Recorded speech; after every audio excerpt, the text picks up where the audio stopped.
What is up, everybody? Welcome back to another episode of Retro Hoop Collectibles. Just a day full of information. A lot of stuff going on. So, let's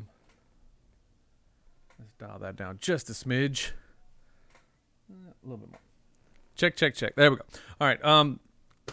So, PSA drop prices.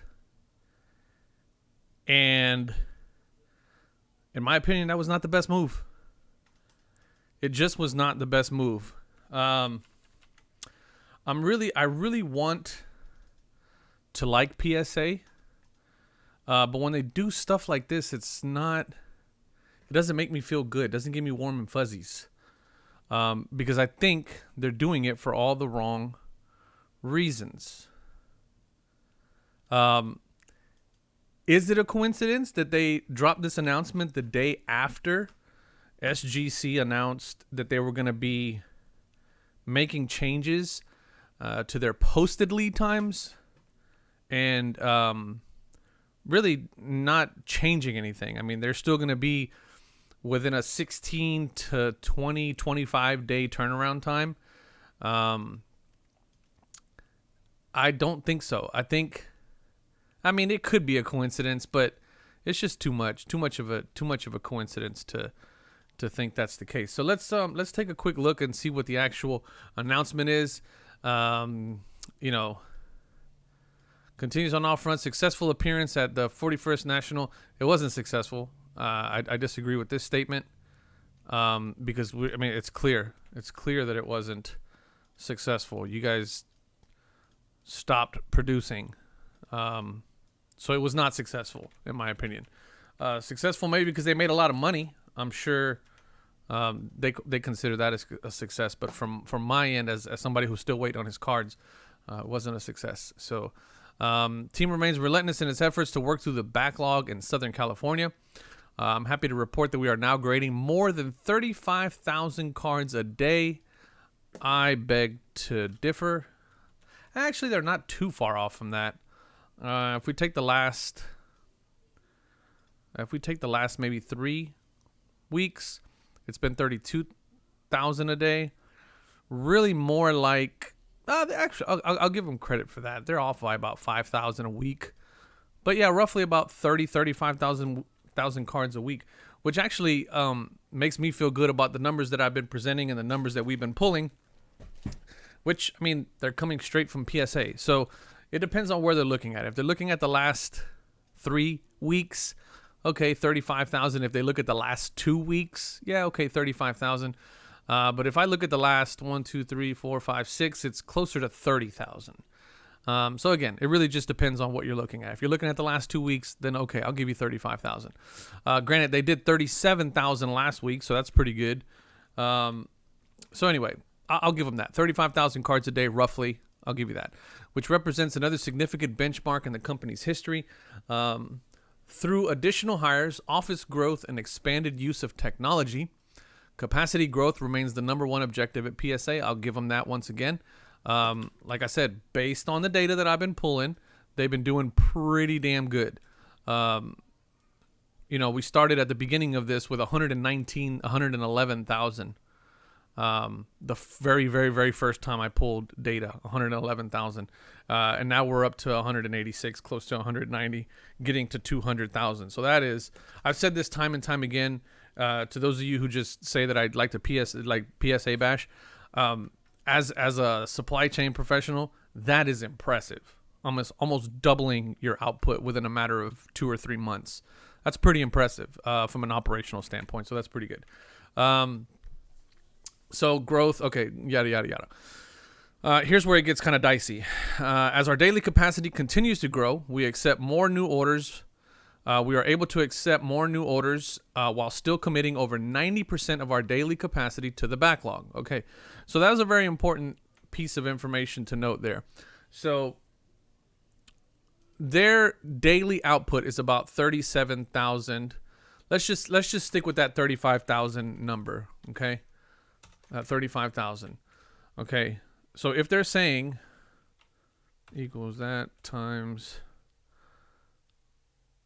times 0.9. No, what am I doing here? Equals that times 0.9. Equals that minus that. Okay.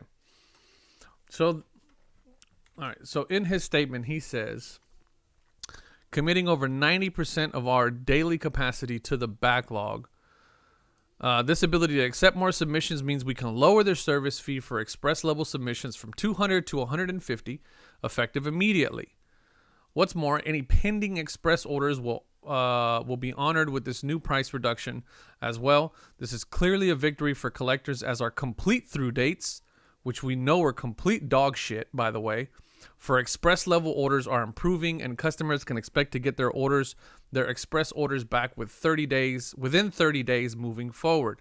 We hope to bring back our regular service level tier sometime in Q4. Interesting. But that will be contingent upon our continuing ability to expand capacity and integrate improved technology into our process. Stay tuned for further developments on that front. Okay. So, one of the things that I've always speculated, and we've always speculated, nobody really has a clear view as to what this initial backlog was, right? So remember, we were trying to do the calculation on when they would be caught up and all that other stuff. I haven't updated this in forever, just simply because we didn't know what this number was. And a few months ago, PSA made it pretty clear that they're not really too concerned about clearing out their backlog. So we had a couple of assumptions, right? 4 million, 6 million, 8 million, and 10 million. We really had no clue what the actual backlog was. Since then, obviously, I haven't really looked at that estimate because it doesn't really matter anymore. It's almost irrelevant. But the fact that he's saying that they are close, we hope to bring our regular service tier level. So this is either very good news or they're about to royally screw the pooch here, because the fact that they're reducing the cost of express from 200 to 150 means that they're able to accept more orders, because they feel that they're caught up enough to where if they continue to dedicate 90% of their daily capacity to the backlog and the remaining 10% on incoming orders, that means that they feel like that 10% can still keep their head above water and they can still dedicate the 90 to the backlog. This does not mean that they're caught up. This just means that they have enough people to where that 10% that's left over can handle what they are expecting to get if they reduce the price to 150 per card. That's all this means. I don't know if they're underestimating or overestimating what that reduction in price is going to do, that $50 reduction in price is going to do to their input, to their inbound orders. But whatever it is, they feel they can cover it with that 10%. Right? So what scares me is this thing that they're saying that they're going to bring back regular service orders sometime in Q4. I know for a fact that's probably going to open up a floodgate. So if your express order is at $150, I would probably assume that they're going to put their regular order service level at somewhere between $40 and $50. There's no way they're going to do it any cheaper than SGC, because they probably feel like they're better than SGC. So why would they be cheaper? If SGC is getting $30 for a card, we damn sure can get $30 for a card, probably 40. It's probably going to be around that $40, $50 range. But what that's going to do to their backlog, I don't know if they're going to continue to be able to service that influx of orders with that 10% of remaining capacity while still allocating 90% of it to the backlog, which at this point, we still don't even know what that backlog is. They have not been very forthcoming and very transparent about what that backlog is, because if they were, then that becomes a very easy number to figure out, right? That would really give us all a good idea, or give me at least a good idea of when they're going to be caught up. And I think they're not talking about that for a reason, because it's probably a lot bigger than what we think it is. It's probably closer to that 10 million card initial backlog. So while this is good news for those of you who already have your card submitted at that $200 price point, you're going to get a $50 discount, which is dope. I'm happy for you on that front. I'm just a little concerned about what that means in terms of the rest of the cards, the rest of us that have been sitting on cards for a while. I honestly see this as another money grab for PSA because they're still making a killing on $150 per card, as opposed to the $9 per card that they currently have in their backlog. The majority of it, they're not making any money off of that because they've increased their headcount, they've increased their operational costs, and they have those orders on the books at $9 a card or $10 a card, whatever it was. They have those orders on their books already that they have to honor. They have to grade them at that cost. So the easiest thing to do is to try to average up their cost. And I still think they're making a killing at $150 per card. So I say all of that to say that I think this is a step in the right direction. I'm a little iffy about the timing, right? They, put it out the next day. And one of the things that I did is this is part of their monthly, release, customer, what do they call this? Their customer something, customer communication. It's part of their monthly customer communication. And what I wanted to see is, do they do it on the 9th every month? But they don't. They've been doing it on the 18th. They've been doing it on the 12th. They've been doing it on the 6th. They've been doing it, they kind of sporadically do it. They don't really have much of a cadence in terms of when they do it. So they could have picked any day they wanted to do it.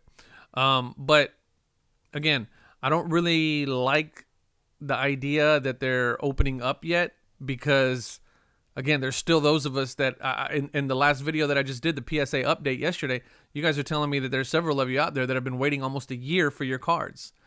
But I realize that they have to do this because PSA is gaining, SGC is gaining ground, right? You PSA fanboys can kick and scream all you want, but the tide is turning towards SGC as a viable second player in the market.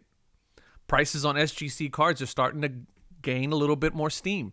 People are starting to realize that there is really no reason why PSA should have a big the price of an SGC versus a PSA should not have that big of a gap, and people are realizing that. And if PSA didn't, and I've said this before, if they don't do something and do something soon, they're gonna lose significant market share. There's gonna come a point where that rail car is gonna hit the top of a peak, and then that price is going to start going down. They're going to start losing market share if they don't do something. And this is them doing something. But I don't think they're doing it because they were ready to do it. I think they're doing it because they had to do something. And because of that, I don't necessarily agree with the move. So I'm probably going to get the normal rash of shit that I get for making these kind of videos. I praise PSA when they do something good, and I would like to continue to praise them. But when they do shit like this, that's clearly a money grab and clearly not in the best interest of the people that have been waiting for their cards for over a year. Those of you that have been waiting for your cards for over 10 months. Those of you that have been waiting for your cards for 6 months. I think it's just, it's not reasonable. So, there you have it. I'm going to go put my flame suit on and go check out the comments because I'm pretty sure there's going to be a handful of you that are going to be like, hey, you're always talking shit about PSA. I do because they always give me shit to talk about. But when they do good, I do say, hey, PSA killed it this week. So it is what it is. Either way it goes, love me or hate me, I love you. And as long as you watch my videos and comment, it's always a plus for me because I get to interact with you. So that's it. That's all I got. I know this happened today. I just dropped the video. And once again, you guys are awesome, man, because I got like 15 DMs like right within a span of. That's how I knew something happened. That's how I know something's happened. Anytime something happens in the hobby, I know it's happening because I get pinged. Like as soon as this dropped, I got like bing, bing, bing, bing, bing. It was just messages. And then I checked my emails and there was like 4 emails. You guys are dope. So, and because of that, I just had to bring you the video. So, but you guys know I was going to bring you the video anyway. So there you have it. Those are my thoughts. I think PSA is on another money grab. I think they did this because they absolutely had to. And I think that this is anything but a confirmation that PSA is scared that SGC is taking market value from them or market share from them, which they are. And I love it.